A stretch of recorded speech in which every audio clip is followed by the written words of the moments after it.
Começo, presidente, agradecendo o apoio. Vamos tratar sobre o assunto da CPI das Cortes Superiores do Poder Judiciário.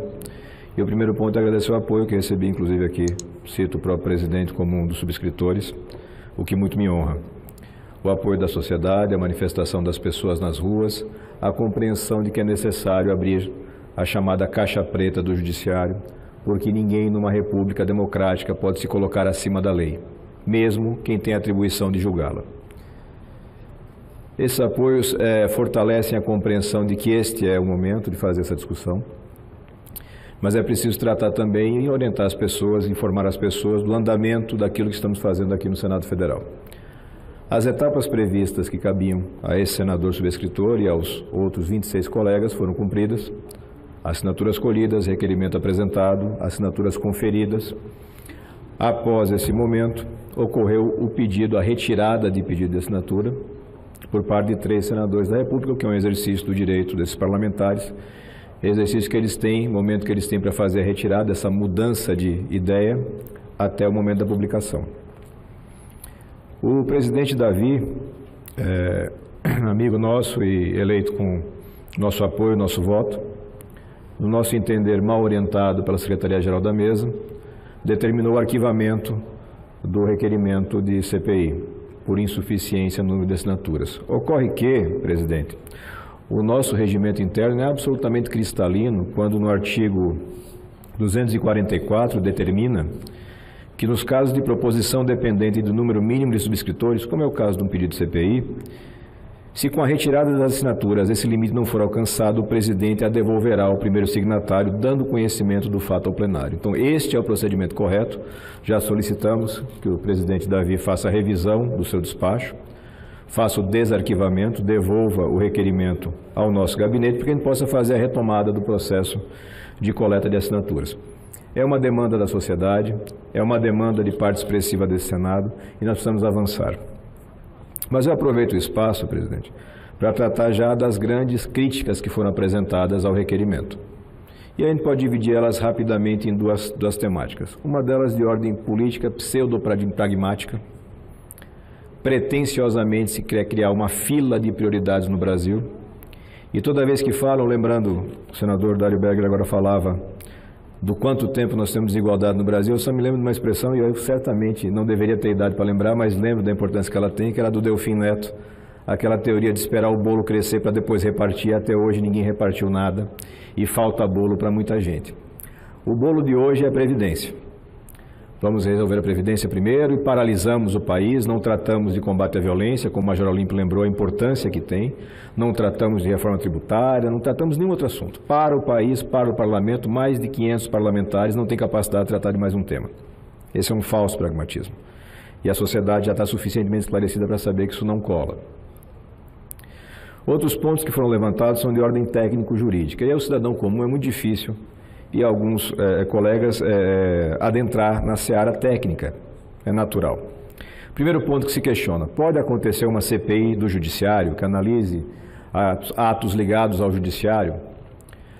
A história já nos mostra, em 1999 tivemos uma CPI do Judiciário neste mesmo Senado Federal, neste mesmo plenário, e que resultou em excelentes frutos, aquelas investigações ligadas ao TRT de São Paulo, inclusive com cassação, prisão de um parlamentar ocupante de cadeira aqui nesse próprio Senado. Então, a história mostra que é possível fazer CPI aqui tratando de assuntos ligados ao Poder Judiciário. O que não cabe fazer? É uma comissão parlamentar de inquérito que tenta invadir atribuições do Poder Judiciário. Então, uma CPI não pode ser uma casa revisora de decisões judiciais. Nós não podemos questionar méritos de decisões judiciais, mas nós podemos questionar, sim, a operacionalização das Cortes Superiores, que é flagrantemente inadequada, ineficiente e desigual.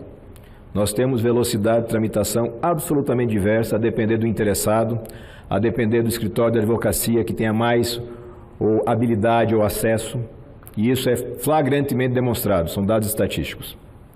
Então, podemos fazer uma CPI, já foi feita uma CPI, e quem atacou essa análise, quem fez essa análise num voto importante foi o ministro Celso de Mello, do próprio Supremo Tribunal Federal, quando reconheceu a evidência de que o Senado tem sim condições de fazer uma CPI que verse, que trate de assuntos que têm ligação com o Poder Judiciário. E ao fazer isso, o ministro Celso de Mello, decano do Supremo Tribunal Federal, apontou duas situações muito claras. Primeiro, a ressalva de que não se pode invadir o mérito de decisões judiciais, porque esta é uma seara exclusiva do Poder Judiciário, atribuída na repartição de poderes pela nossa Constituição da República. Mas nós podemos tranquilamente tratar de questões orçamentárias e, no caso específico do requerimento que tratamos, de questões operacionais. O que justifica, sob o ponto de vista operacional, de distribuição, de tramitação, que possa ter uma diferença de décadas de andamento entre pedidos de natureza muito similar. Que você possa ter determinados ministros de cortes superiores com estoque de processos à casa dos milhares e que tramitam em velocidade de relâmpago, com horas, às vezes minutos, pedidos de determinadas partes. Então, isso é absolutamente tranquilo, o próprio Supremo já tratou disso e não há dúvida. Um outro ponto que o ministro Celso de Mello ressalta é que a este Senado da República cabe processar, julgar e processar os ministros, inclusive da Suprema Corte, em caso daquilo que se chama comumente de crime de responsabilidade, que não é crime, na verdade é uma infração político-administrativa, mas tem esse nome. E é evidente que os fatos elencados, determinadamente elencados no requerimento, podem no futuro vir a figurar casos prescritos e identificados na nossa lei, que versa sobre crime de responsabilidade por parte de ministros de cortes superiores, particularmente a questão da desídia, porque é difícil encontrar outro nome para essa diferenciação de tempo de tramitação. Então, a parte do questionamento que faz referência à possibilidade ou não de uma CPI, acredito que fica suficientemente tratada. Em seguida, nós vamos encaminhar memoriais nesse sentido para todos os 81 senadores, para que possam ter esse subsídio, possam ter essa informação. Um segundo ponto de ataque, senhor presidente, foi a questão do fato determinado. Um questionamento no sentido de que o requerimento não traria fato determinado a ser apurado. O requerimento não traz um fato determinado, ele traz 12 fatos determinados. 12, uma dúzia. Rol meramente exemplificativo. Poderíamos fazer centenas e milhares de casos determinados, objetivamente demonstrados, de que existe uma necessidade de apuração do funcionamento dessas cortes. Repito, não do mérito, mas do funcionamento. Nós dividimos esses fatos determinados em 4 grupos, que foram devidamente elencados e ação de conhecimento. A gente exemplifica rapidamente a remuneração de ministros por fonte não prevista na legislação, e a remuneração de ministro, como de fato, como de resto, a remuneração do servidor público ela é bastante restrita. E nós temos notícia de descumprimento disso. E citamos concretamente exemplos e elencamos o fato.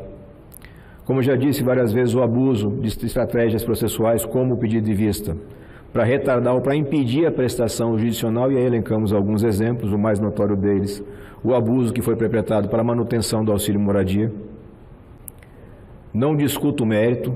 Repito novamente, farei isso dezenas de vezes se for necessário para que as pessoas assimilem. O mérito da decisão judiciária não pode ser questionado. Então, se o Supremo definir que pode dar auxílio, pode dar 2 auxílios, pode dar 10 auxílios, está dentro da esfera do poder deles. Reter o julgamento e fazer dessa retenção moeda de troca na negociação salarial, não. Isso não é atribuição de poder nenhum. Legislativo, executivo, judiciário, ninguém tem esse poder. Então, caminhamos com muita tranquilidade nesse sentido. A diferença de velocidade de tramitação de processos similares, nós já mostramos. A mudança de entendimento no mesmo processo, por vezes, pelo mesmo ministro. Isso tudo está elencado, como disse, são 12 fatos, vocês vão receber detalhadamente, da mesma forma como a imprensa, a sociedade vai, para aclarar mais para quem teve uma dificuldade de entendimento com a primeira versão. Mas eu sempre, senhor presidente, Eduardo, Dário, amigos senadores e senadoras, a grande questão é o mérito. A grande questão é o mérito de uma CPI dessa natureza. E não se viu, mesmo nas manifestações em off, absolutamente nenhum questionamento com relação ao mérito da CPI. É absolutamente inadiável a necessidade de se investigar e se investigar profundamente o funcionamento das cortes superiores para que se possa apresentar soluções para esse funcionamento. E a ferramenta para fazer esse levantamento é a Comissão Parlamentar de Inquérito, prevista na Constituição, prevista no nosso regimento, já julgada e rejulgada pelas Cortes Superiores, especialmente pelo Supremo Tribunal Federal. É importante a gente fazer essa observação com relação ao mérito, porque nós precisamos manter uma conexão com o sentimento do cidadão. E aí eu retomo a fala do eminente senador Paulo Paim e faço a conexão dela com a fala do senador Dário Berger. É o momento da verdade. E é inadiável que a gente enfrente a verdade no nosso país. Pode ser desagradável para alguns, pode ser desconfortável para outros tantos, mas é necessário. Tão necessário se faz que essa casa sabe perfeitamente o tamanho da pressão a que foi submetida por ministros de cortes superiores. Eu faço aqui, senhor presidente, colega Soraya, o registro que 10 minutos após o protocolo do pedido de CPI, eu recebi no meu gabinete a assessoria parlamentar do STF.